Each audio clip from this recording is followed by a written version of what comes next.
Years ago, I worked at a major metal music festival. I'm not a metalhead myself, as should be rather obvious. I'm not really into the music, I'm not really into the aesthetic, but I really enjoyed working there, because it turns out metalheads are some of the nicest people you will ever meet. But what I found most interesting about the whole experience is that I got to see and interact with people from very different walks of life, and from completely different corners of the earth. But even though they were from all of these different places, speaking all these different languages, they all did speak English to some extent, of course. They were all wearing the same kinds of clothes and listening to the same type of music and connecting over very similar experiences. And it occurred to me at that moment, this has never happened before. There was a point in my life where I was rather tired of the term digital native. Like, yeah, I get it. My generation was the first to be raised with computers and we have an intuitive understanding of how to operate them because they've always been around and we never had to adjust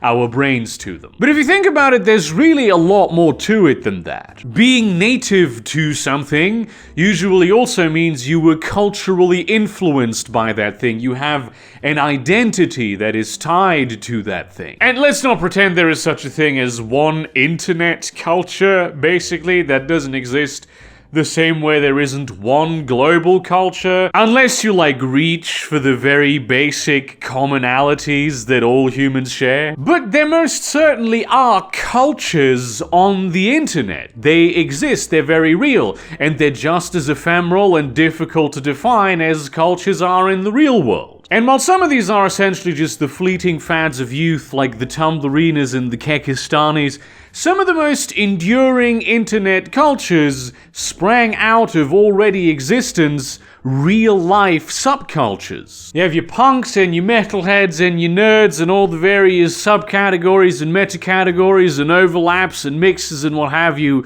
of all of the various different types of culture that people have adopted in our modern complex societies. The big, major, crucial difference is that it used to be there were only two factors that defined how culture was spread and how it influenced people, how people changed according to it, and how people related to it, and that was class and geography. And let's be honest, class was really just a way of circumventing the factor of geography with money. So really, there's only one factor. Think about this for a minute.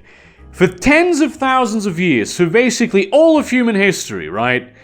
The only people you would be culturally integrated with, that you would learn culture from, that you would interact with culturally, were the people in your area. And let's be clear about this, your culture is a very big part of your identity, and it is a very essential aspect of how you relate to other people and whom you recognize to be like you. This is why in periods of mass migration, many communities, especially if they go to far off, distant, and to them strange places, tend to stick together, alongside with the other factor, the other side of that equation, which is the ghettoization by the native culture of wherever they go, which is trying to protect itself from the people who are different. And this has also always correlated with people's ethnicity. People with the same skin tones and facial features did tend to come from the same areas, so they shared the same culture. But now, the world is different. For pretty much around a century, give or take 20 years,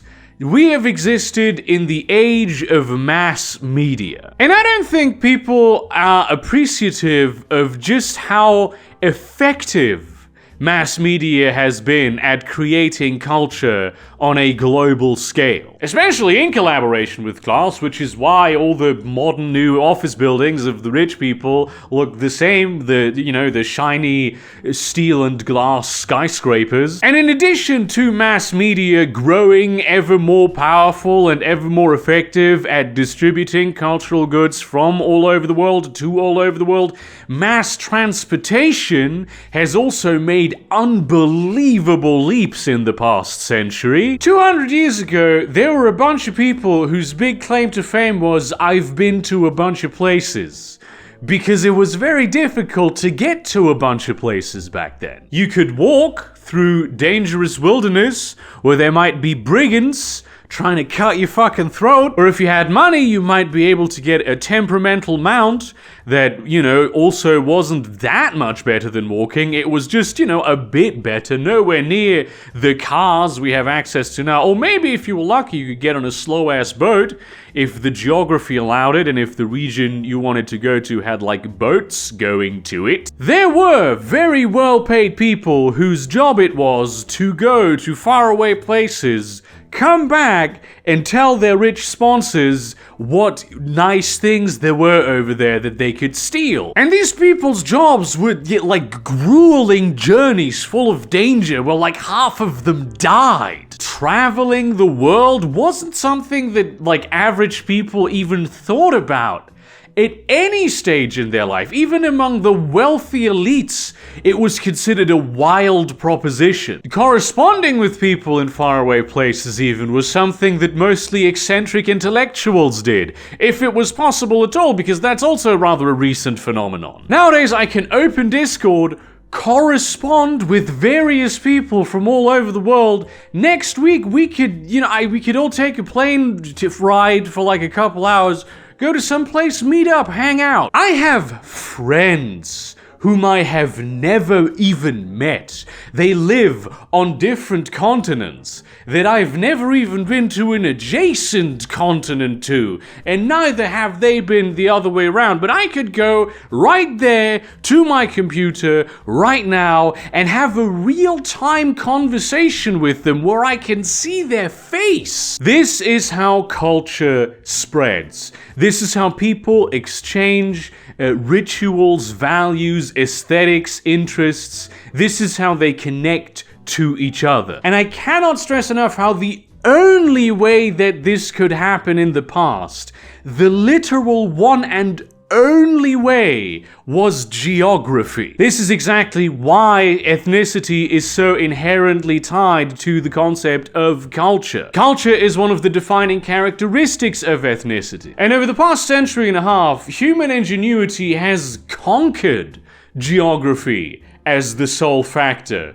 for spreading culture. Consider that mass communication media available to just average, everyday people has allowed there to exist a community of Japanese cartoon enthusiasts, and they have the ability to meet up all over the world. Not only has this become possible, it has become an everyday occurrence that is pretty much expected to be a major aspect of every person's life. Now, this isn't to say that geography is no longer a factor in how culture is shaped. Obviously, the people you are physically surrounded by are going to have a major impact on how you relate to yourself and how you relate to others. But thanks to globalized mass media, your geographical community has been forced to become a place of pluralism beyond just people with different personality quirks. The shell has been cracked, and now it is entirely normal and really expected that you have friends that are immersed in various different cultures that you really have no interest in partaking in. And very often those cultures will be globally distributed, active communities of people exchanging ideas, information, and appreciation. People around the world are no longer seeing themselves as some weird abstraction of stereotypes that they have over some group of people that they have never even met any of in some distant land. They are actually learning to appreciate the human complexity that is within every person that exists. You can't propagandize me into going to war with the French anymore. They're not inherently evil, degenerate, morally bankrupt. Well, maybe the French are a bad example. My point is, every day it is becoming more difficult for the information power players to convince the general public that there is some group of people that should be dehumanized. There's a good defense chance we know someone from that other culture, and we know that what the propaganda is saying is bullshit. We no longer react to catastrophes in faraway places with the sort of empathetic indifference of knowing in some abstract way that what happened is horrible, and wishing with not too much enthusiasm that it hadn't. Nowadays, for a significant chunk of the population, if not most people, when something happens, somewhere in the middle of nowhere at the other end of the world, there is a chance that we know someone who is affected by it, making it all the more real. We're not simply seeing the emergence of one global culture. We are seeing the emergence of countless global cultures. And that is truly something new. Thank you very much for watching this video. Like, comment, subscribe, share this to your relevant communities, but do not spam them. Consider supporting me on Patreon or Subscribestar, buying some of my merchandise or my short story collection. And in that spirit, I do wonder about time zones, how they might because you interact with people who are within your time zone, within that, that's the vertical stripe on the globe that is sort of, not always defined in a makey-sensey kind of way, more than you do with others. But at the same time, I also do have Australian friends, so yeah, basically see you around, cunts.